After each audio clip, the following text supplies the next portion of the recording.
దేవుని పరిశుద్ధ నామమునకు మహిమ చెల్లునుగాక. ఈరోజు మరొక వాగ్దానాన్ని ప్రభు మీకు వాగ్దానంగా ఇస్తున్నారు. ఖచ్చితంగా ఈ వాగ్దానం మీరు రిసీవ్ చేసుకోండి. దేవుని కృప మీ పక్షముగా అద్భుతాలు చేయబోతుంది.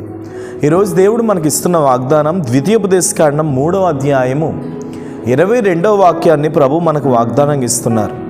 మీ దేవుడైన యెహోవా మీ పక్షముగా యుద్ధము చేయువాడు గనుక వారికి భయపడవద్దని ఆజ్ఞాపించి తిని. హల్లెలూయా.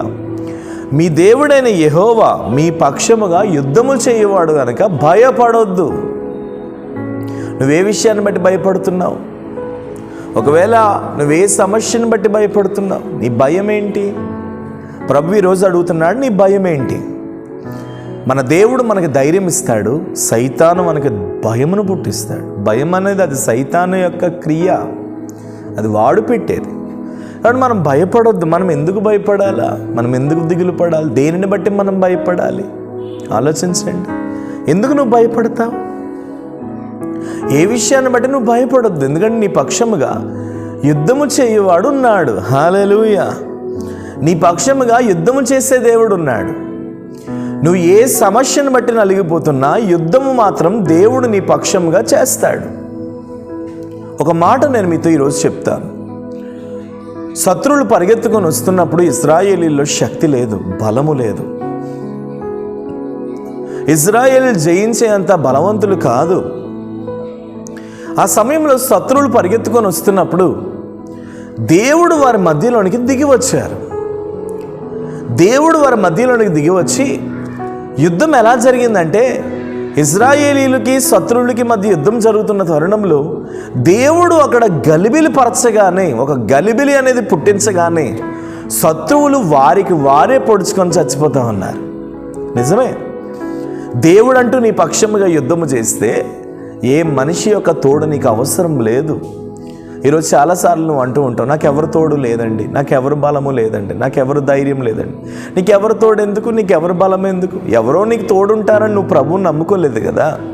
అందరూ నిన్ను విడిచిపెట్టేశారు, కానీ ప్రభువు మాత్రం ఏనాడు నిన్ను విడిచిపెట్టలేదు కదా. అందరూ నిన్ను త్రోసివేశారు, ఏనాడు ప్రభువు నిన్ను త్రోసివేయలేదు కదా. కాబట్టి ధైర్యం తెచ్చుకో. నీ పక్షముగా దేవుడు యుద్ధము చేయబోతున్నాడు. నీ భర్త సమస్యను బట్టి, నీ భర్త త్రాగుతున్న త్రాగుడుతో దేవుడు యుద్ధము చేయబోతున్నాడు. నీ పిల్లలు పడుతున్న ఫైనాన్షియల్ ప్రాబ్లమ్స్తో దేవుడు యుద్ధము చేయబోతున్నాడు. నీ ఆకలితో దేవుడు యుద్ధము చేయబోతున్నాడు. నీ అనారోగ్యంతో దేవుడు యుద్ధము చేయబోతున్నాడు. నీ అప్పులతో దేవుడు యుద్ధము చేయబోతున్నాడు. నీ సమస్యలతో దేవుడు యుద్ధము చేయబోతున్నాడు. నిన్ను కృంగదీసిన వారితో దేవుడు యుద్ధము చేయబోతున్నాడు.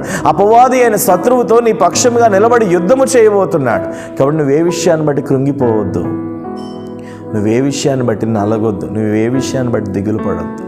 దేవుడు నీ పక్షముగా ఉన్నాడు. నిశ్చయంగా ఆయన కృప నీ పక్షంగా ఉంది. ధైర్యం తెచ్చుకో. దేవుడు అంటున్నాడు, నువ్వు భయపడొద్దు, భయపడొద్దు, ధైర్యంగా ఉండి, నేను నీ పక్కనే ఉన్నా, నేను నీతోనే ఉన్నా, నువ్వు భయపడొద్దు. ప్రేమ నమ్మకం కలిగిన తండ్రి, ఎంతమంది అయితే ఈ వాగ్దానం చూస్తూ వారి ఇంటి సమస్యలను బట్టి, వారి కుటుంబ సమస్యలను బట్టి, వారి ఆర్థిక సమస్యలను బట్టి నలిగిపోతూ, కృంగిపోతూ, భయపడిపోతున్నారు, యేసు నామములో వారి పక్షముగా మీరు యుద్ధము చేయబోతున్నందుకు స్తోత్రాలు. ప్రతి యుద్ధములో నీ బిడ్డలు గెలుచుదురుగాక, ప్రతి యుద్ధములో నీ బిడ్డలు గెలుచుదురుగాక. అపవాది శత్రువుతో యేసు నామములో నీ బిడ్డలు గెలుచుదురుగాక. Thank you Holy Spirit of God. ఇప్పుడే కోర్టు సమస్యలతో, కోర్టు చుట్టూ తిరుగుతున్న వారితో, అయ్యా సమస్యలతో మీరు గెలుచుదురుగాక. ప్రతి పోరాటంలో మీరు గెలుచుదురుగాక. అనారోగ్యంతో మీరు గెలుచుదురుగాక. శోధనలతో మీరు గెలుచుదురుగాక. నిశ్చయముగా నీ కృపను వారి పక్షముగా ఉంచమని, మీరు తాకమని బలపరచమని మీ చేతులకు అప్పగిస్తాం. యేసు నామం నీ ప్రార్థన అడుగుచున్నాను తండ్రి, ఆమేన్. ధైర్యం తెచ్చుకోండి. దేవుడు మిమ్మల్ని ఖచ్చితంగా దీవించబోతున్నారు. మీ పక్షముగా ప్రభు యుద్ధం చేయబోతున్నారు. భయపడొద్దు, దిగులు చెందవద్దు. God bless you. ప్రభు మిమ్మల్ని దీవించునుగాక. Praise lord.